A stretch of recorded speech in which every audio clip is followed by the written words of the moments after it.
ओम नमः शिवाय, हर हर महादेव, जय महाकाल। आप सबको पता है सावन का बहुत ही पवित्र महीना चल रहा है।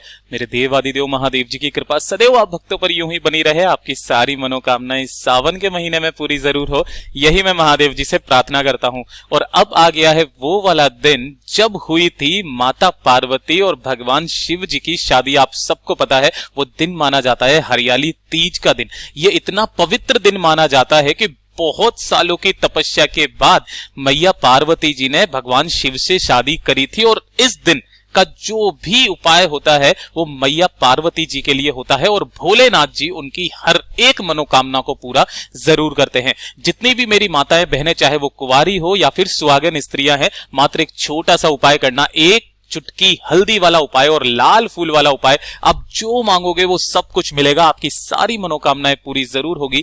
पूज्य गुरु जी की कथा से सुन करके और समझ करके बड़ी ही आसान भाषा में आपको पूरा उपाय बताऊंगा। परंतु उससे पहले आप सबसे एक छोटी सी गुजारिश करूंगा कि जो लोग पहली बार आए हैं चैनल को सब्सक्राइब जरूर कर दीजिएगा और वीडियो को लाइक करके महादेव जी का कोई सा भी प्यारा नाम कमेंट बॉक्स में लिखना मत भूलिएगा। इस पूरे उपाय के अंदर, इस पूरे वीडियो के अंदर हम लोग 4 तरीके के अलग अलग उपायों के बारे में बात करेंगे जो कि आपकी अलग अलग मनोकामना की पूर्ति के लिए होगा। ठीक है, सबसे पहले बात करते हैं पहले वाले उपाय की तरफ। तो ठीक है, देखिए इस वाले वीडियो के अंदर मैं आपको दोनों तरीके के उपाय बताऊंगा। जो मेरी बहनें कुंवारी हैं, जिनकी शादी नहीं हुई है, अगर उन्हें अपने मनचाहे पति को पाने के लिए कोई उपाय करना हुआ तो कैसे करना है, साथ ही साथ अगर विवाह में देरी हो रही है तो किस तरीके से उपाय करना है, अगर आपकी कोई कामना है तो उसकी कामना पूर्ति के लिए आपको कैसे उपाय करना है, और साथ ही साथ जितनी भी मेरी सुहागिन बहनें हैं उन सभी के लिए भी इस वाले वीडियो में उपाय बताऊंगा। ठीक है, अपनी पति की लंबी आयु के लिए, कामना के लिए, धन वृद्धि के लिए और सारी की सारी इच्छा पूर्ति के लिए। जो पहला वाला उपाय है वो किन लोगों के लिए है, देखिए ध्यान से सुनना। जितनी भी मेरी सुहागिन बहनें हैं ये वाला उपाय उनके लिए है। ठीक है, देखिए अगर आपके पति के साथ में आपके मेलजोल अच्छे नहीं बन रहे हैं, दाम्पत्य जीवन जो है बड़ा ही रूखा सूखा सा चल रहा है, कुछ भी अच्छा नहीं है, या फिर कलेश हो जाता है, मेलजोल में थोड़ी सी कमी पड़ रही है, बातचीत नहीं हो पाती है, चाहे वो किसी भी कारणवश हो, यानी कि एक दूसरे में दूरियां अगर थोड़ी बहुत भी बन रही है, पहले जैसी बात नहीं है, आप एक बार इस उपाय को कर लीजिएगा। हरियाली तीज के दिन मैया पार्वती जी और भगवान भोलेनाथ जी आपकी सारी मनोकामनाओं को पूरा कर देंगे। आपके जीवन में प्रेम रस की धार बह जाएगी। ध्यान से सुनना, समझने की कोशिश करना, कल का दिन मत चूक जाइएगा। बहुत ही अच्छा दिन है जिस दिन महादेव जी और पार्वती मैया की शादी हुई थी। इसके लिए एक कथा भी होती है जो कि बहुत ही बढ़िया है। माता उमा और सती, ये 2 नाम आपको पता होगा जो कि माता पार्वती जी के हैं। 2 रूपों में उन्होंने महादेव जी से शादी करी थी। बहुत ही अच्छी कहानी है। अगर आप चाहते हैं तो मैं वीडियो के सबसे अंत में इसे जरूर सुनाऊंगा। काफी सारे भाई बहन जो हैं वो सिर्फ उपाय करना चाहते हैं तो उन्हें उपाय पहले बता देते हैं, उसके बाद में मैं कथा जरूर बताऊंगा। तो जिन्हें सुननी है वो लास्ट तक जरूर देखना। ठीक है, देखिए पहला वाला उपाय, जिनके दाम्पत्य जीवन में कलेश बहुत ज्यादा है, मेलजोल नहीं है, उनको किस तरीके से करना है एक बार कर लीजिएगा। इस वाले उपाय के लिए आपको कल के दिन क्या करना होगा, लेना होगा एक सफेद फूल। ठीक है ना, अब वो सफेद फूल कोई सा भी ले लेना। मेरे पास में गुड़हल का भी एक सफेद फूल आता है, इस तरीके का फूल था। हम लोग हमेशा इसी वाले फूल से उपाय करते हैं। आपको जो भी सफेद फूल मिल जाए वो आप ले लेना। एक सफेद फूल ये होता है महादेव जी के लिए, और एक ले लेना लाल फूल। ठीक है ना, ये होता है मैया पार्वती जी के लिए, गोरा के लिए। ठीक है ना, तो आपको एक सफेद फूल, एक लाल फूल की जरूरत है। जो मिल जाए वो ले लेना, जरूरी नहीं है कि जो मैंने आपको भी दिखाया है गुड़हल का वही लेना है। ठीक है, ये ले लिए। उसके बाद में आपको चाहिए होगी थोड़ी सी मोली, जो कि ये लाल और पीले रंग की जो आती है ना मोली, ये वाली मोली ले लेना। और आपको जो भी पूजा अर्चना के लिए जो भी थाली वगैरह तैयार करनी है ना वो आप कर लेना। काफी सारी स्त्रियां जो बहनें होती हैं वो इस दिन निर्जला व्रत भी रखती हैं, तो मैं ये नहीं कहूंगा कि आप निर्जला व्रत रखें। अगर आपकी कंडीशन ऐसी है, बीमार नहीं है, आप रख सकते हैं तो रखना बहुत अच्छी बात है। मेरे देवादिदेव महादेव जी प्रसन्न होते हैं। लेकिन अगर आपकी इंटरनली कंडीशन ऐसी है कि आप नहीं रख सकते हो तो आप मत रखिएगा, कोई दिक्कत नहीं है। आप मेरे देवादिदेव महादेव जी की और मैया पार्वती जी की सेवा ऐसे ही कर देना। पूजा की थाली तैयार करना और साथ ही साथ 1 लोटा शुद्ध जल, इन सभी को लेकर के पहुंचना कहां पर, मेरे देवादिदेव महादेव जी के मंदिर शिवलिंग के पास में। ठीक है, जैसे ही आप यहां पर पहुंचेंगे, ध्यान से सुनना, उत्तर दिशा की तरफ मुंह करके आपको यहां पर बैठ जाना है। ठीक है ना, जितनी भी मेरी माताएं बहनें सुन रही हैं ध्यान से सुनना। यहां पर बैठ जाने के बाद आपको जो भी पूजा की थाली लेकर के आए हो, जो भी आपको पूजा अर्चना करनी है, जो भी चढ़ाना है करना है वो आप चढ़ा देना, कोई दिक्कत नहीं है।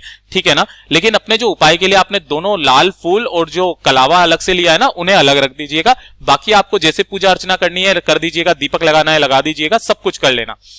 ठीक है, जब उपाय करने की बात आएगी ना तो उपाय के वक्त में आप ध्यान देना, आपने जो 2 फूल लिए हैं एक सफेद और एक लाल। तो सबसे पहले एक सफेद फूल, ठीक है, ओम नमः शिवाय श्री शिवाय नमस्तुभ्यम का स्मरण करते हुए आपको महादेव जी की शिवलिंग के ठीक ऊपर समर्पित करना होगा। कौन सा वाला? सफेद फूल, उल्टा मत कर देना, बस ये चीज ध्यान रखना। यहां पर आपको सफेद फूल भगवान शंकर के नाम से क्या करना पड़ेगा? समर्पित कर देना। और जो दूसरा फूल है, वो दूसरा फूल आपको समर्पित करना होगा माता पार्वती जी के, ठीक है। ये वाली जो मूर्ति होती है ना, अगर आप किसी भी मंदिर में जाएंगे शिवलिंग के पास में, तो इस तरीके से भगवान गणेश जी, कार्तिकेय जी, नंदी भगवान और मैया पार्वती भी बैठी हुई रहती हैं, ठीक है ना, विराजमान होती है वहीं पर। वैसे तो पूरा परिवार शिवलिंग पर ही विराजमान है, लेकिन आप यहां पर देखिए, ये वाली जो मैया पार्वती जी का अगर पास में है ना, तो आप यहां पर लाल फूल समर्पित करेंगे मैया पार्वती को, ठीक है ना, लाल फूल समर्पित करना।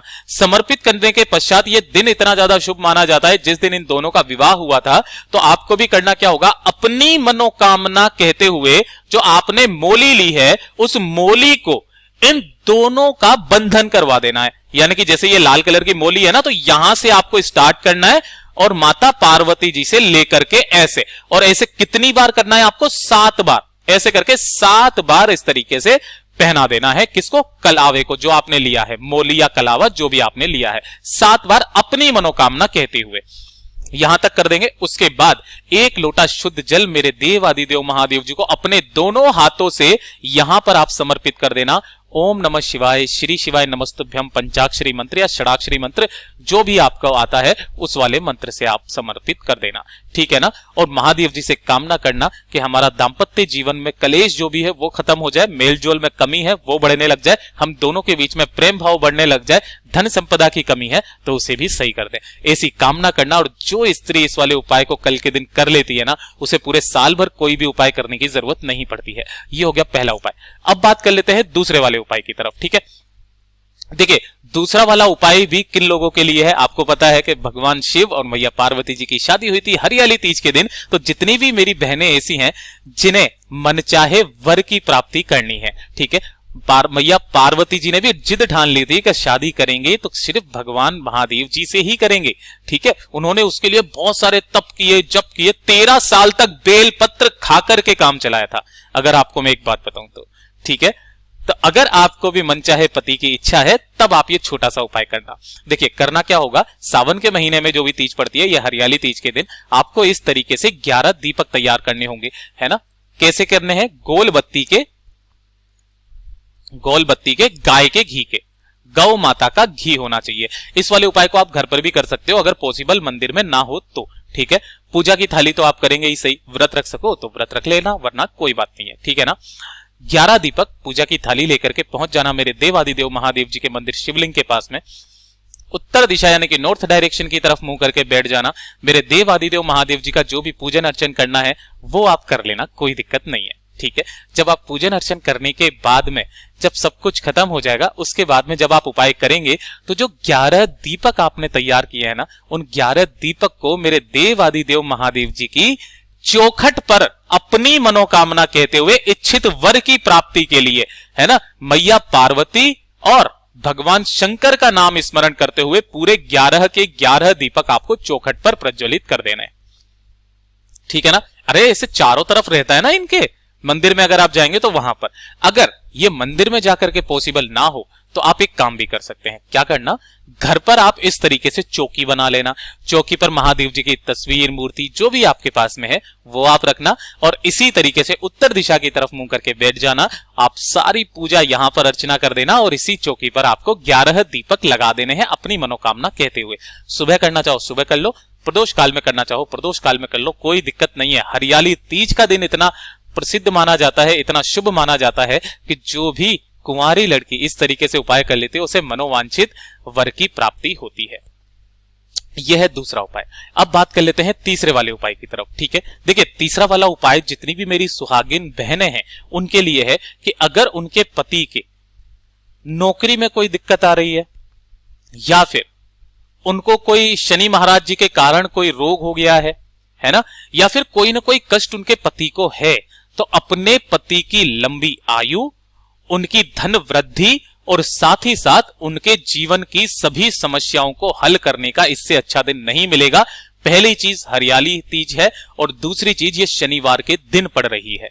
तो बहुत ही अद्भुत संयोग बन रहा है सावन के महीने में। देखिए करना क्या है, आपको इस तरीके से एक दीपक लेना है, ठीक है, ले लोगे एक दीपक, गाय के घी का तैयार कर लेना, ठीक है, और साथ ही साथ इसके अंदर लगाना गोल बत्ती, यहां तक कर दोगे। उसके बाद में इस दीपक को लेकर के पहुंचना कहां पर, एक पीपल के वृक्ष के पास में, ठीक है। और शनिवार के दिन हरियाली तीज पड़ रही है, हरियाली तीज के दिन यहां पर आपको एक दीपक समर्पित करना है, अपने पति का नाम और गोत्र बोल करके, उनके जीवन की सारी पीड़ाएं खत्म कर दो, जो भी दिक्कत आ रही है उसे खत्म कर दो, ठीक है। अगर आप इतना कर सको तो बहुत अच्छी बात है। ये सुबह करना चाहो सुबह कर लो, शाम को करना चाहो शाम को कर लो, कोई दिक्कत नहीं है। लेकिन इसके साथ आपको एक काम और करना पड़ेगा, एक रोटी अपने घर पर बनाना, इस रोटी के 2 टुकड़े करना सुबह के समय, है ना, पॉसिबल हुआ तो 2 टुकड़े करना।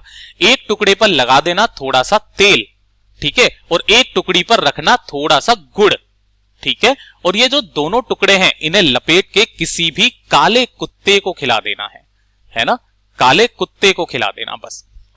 इससे क्या होगा कि अगर आपके पति के ऊपर किसी भी तरीके की कोई भी कष्ट, जीवन में परेशानियां चल रही है ना, वो सारी खत्म हो जाएगी। पूज्य गुरुजी का ये वाला भी उपाय बहुत ही ज्यादा खास और अचूक है, जरूर कीजिएगा। अब बात कर लेते हैं चौथे उपाय की तरफ। अपने पति की आयु लंबी करने के लिए, साथ ही साथ सदा सुहागिन रहने के लिए, सदा सुहागिन रहने के लिए ये वाला उपाय करना चाहिए। देखिए पॉसिबल हो तो जरूर करना। आपको करना क्या होगा, इस तरीके से हरी चूड़ियों का, हरियाली तीज के दिन बहुत ही अद्भुत संयोग बनता है, हरी चूड़ियों का एक पूरा सेट ले लेना, 4-5 तो चूड़ियां क्या लोगे, पूरा एक सेट ले लेना। और इस सेट को आपके आसपास कोई भी अगर किन्नर है तो उन्हें भेंट कर देना, है ना। किन्नरों को आदि शक्ति माना जाता है ना, शिव और पार्वती जी का। इसीलिए ये किन्नर इतने ज्यादा शुभ होते हैं। जब घरों में आते हैं, किसी भी शुभ कार्य जब होते हैं तभी घरों में आते हैं, ठीक है ना। तो आपको हरी चूड़ियां किन्नर को दान कर देनी है। अगर आप उनका यथास्थान जानते हैं तो वहां जाकर के दान कर दीजिए। आपको कहीं मिल जाए तो हो सके तो उन्हें घर पर आकर के खाना खिलाइए। उसके बाद में हरी चूड़ियां या फिर कोई भी हरा वस्त्र उन्हें हरियाली तीज के दिन आप भेंट में दीजिए। उसके बदले में वो आपको कुछ ना कुछ जरूर देंगी, चाहे तो 4 आखा के दाने दे देंगे, यानी कि गेहूं के दाने दे देंगी, या कुछ भी दे देंगी। तो आपको वो यथासंभव ले लेने हैं, है ना। और लेकर के उनसे ये भी पूछ लेना कि इनका करना क्या है, कहां पर इन्हें रखने हैं, उसी जगह पर आप रख देना। ये जो आशीर्वाद मिलेगा ना, आपके जीवन में 4 चांद लगा देगा, दाम्पत्य जीवन को एकदम मजेदार बना देगा। पूज्य गुरुजी के ये सभी उपाय बहुत ही ज्यादा खास हो चुके, जरूर कीजिएगा, ठीक है ना। मैंने अपनी तरफ से पूरा अच्छा समझाने की कोशिश की है। अगर वीडियो पसंद आया हो तो लाइक जरूर करना, चैनल को सब्सक्राइब जरूर कीजिएगा। मिलता हूं अगले वीडियो में, तब तक के लिए ओम नमः शिवाय, जय महाकाल।